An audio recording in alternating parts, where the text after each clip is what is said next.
अब सैम पित्रोदा के बयान को बीजेपी कांग्रेस के असली मकसद के तौर पर देश के सामने रख रही है। जब तक आप जीवित रहेंगे, कांग्रेस आपको ज्यादा टैक्स से मारेगी, और जब आप जीवित नहीं रहेंगे तो आप पर इनहेरिटेंस टैक्स का बोझ लाद देगी। सैम पित्रोदा के बयान के बाद कांग्रेस को समझ में नहीं आ रहा है कि सवालों का जवाब कैसे दिया जाए। कोई सवाल सुनकर अनसुना कर रहा है। I don't... तो कभी कांग्रेस के वरिष्ठ नेतागण मीडिया को बुलाकर पित्रोदा के कद और पद की बात करते हुए उनके बयान से किनारा कर रहे हैं।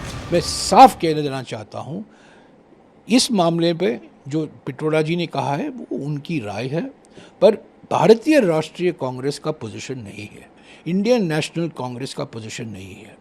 ये जानबूझकर सनसनीखेज रंग दिया जा रहा है। लेकिन जब इतने पर भी संतुष्टि नहीं हुई तो कांग्रेस प्रवक्ता सुप्रिया श्रीनेत बाकायदा प्रेस कॉन्फ्रेंस करने सामने आई।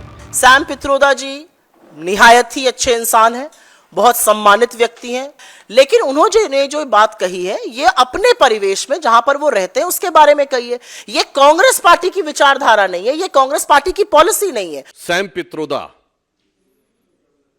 ने जो ऐसा एक्सरे कर दिया है उस मैनिफेस्टो का कि अब राहुल गांधी जी भी कुछ बोल ले या कांग्रेस का कोई प्रवक्ता कुछ बोल ले, आप सभी जानते हैं अगर एक बार एक्सरे हो जाए फिर कितना भी कपड़े से ढकने का प्रयास करो वो हकीकत सामने आ जाती है। तो वो हकीकत अब पूरी तरीके से खुलकर सामने आ गई है। कांग्रेस के तमाम नेता पूरे जोर शोर से इस बात को साबित करने में जुटे हैं कि कांग्रेस अपने घोषणा पत्र पर कायम है। पित्रोदा के बयान का इससे कोई रिश्ता नहीं। लेकिन कांग्रेस नेता उदित राज ने कह दिया कि सैम पित्रोदा जो कह रहे हैं उसकी भारत में सबसे ज्यादा जरूरत है।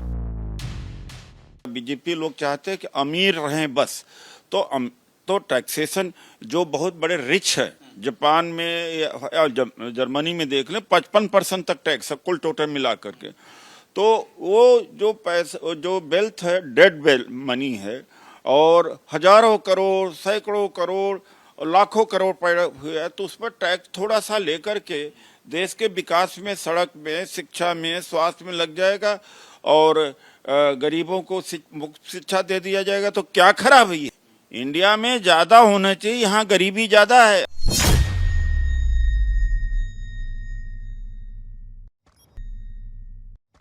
सत्तर सालों से ये देश स्वतंत्र है, 55 सालों के लिए कांग्रेस की सरकार रही है।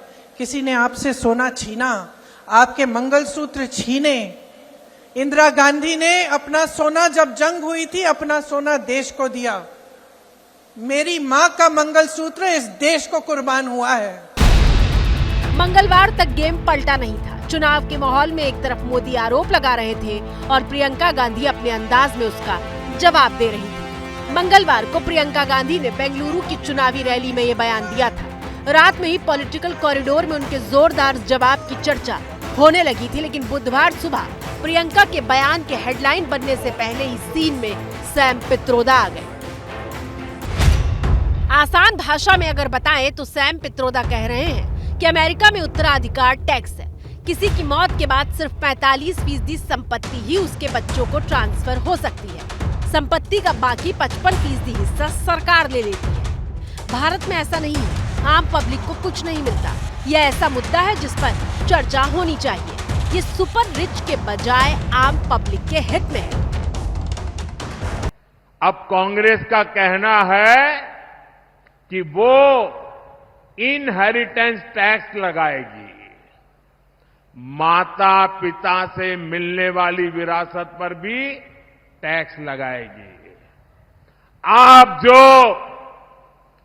अपनी मेहनत से संपत्ति जुटाते हैं वो आपके बच्चों को नहीं मिलेगी, बल्कि कांग्रेस सरकार का पंजा उसे भी आपसे छीन लेगा। कांग्रेस का मंत्र है, कांग्रेस की लूट जिंदगी के साथ भी और जिंदगी के बाद भी। हालांकि अब सैम पित्रोदा ने अपने बयान पर सफाई देते हुए कहा है कि मैंने उदाहरण के तौर पर अमेरिका के इनहेरिटेंस टैक्स का जिक्र किया। क्या मैं तथ्यों का जिक्र नहीं कर सकता? मेरे बयान का कांग्रेस समेत किसी भी पार्टी की नीति से कोई लेना देना नहीं है। मेरे बयान को तोड़ मरोड़ कर पेश करना अफसोसजनक है। उनके इस बयान को आप लोग कोट नहीं कर रहे हैं। सुबह 7 बजे से फोन आ रहे हैं आपके ऑफिस से, फोनो दे दीजिए, फोनो दे दीजिए। फोनो तो मैं दे दूं, दूसरा बयान कोट करिए, मैं फटाक से फोनो दूंगी। फोनो देंगे पहले बयान पर। सैम पित्रोदा बयान से किनारा कर रहे हैं, लेकिन इसमें कोई शक नहीं है कि विरासत टैक्स की वकालत करके पित्रोदा ने एक नई चुनावी बहस को जन्म दे दिया है। अब क्या है 84 का? बात तो करिए, आपने क्या किया 5 साल में, उसकी बात करिए। 84 में हुआ तो हुआ, आपने क्या किया? You were voted to create jobs, you didn't create any jobs. Congress का अहंकार, कांग्रेस को चलाने वालों का अहंकार, इन्हीं 3 शब्दों में हम भली भांति समझ सकते हैं। हुआ तो हुआ।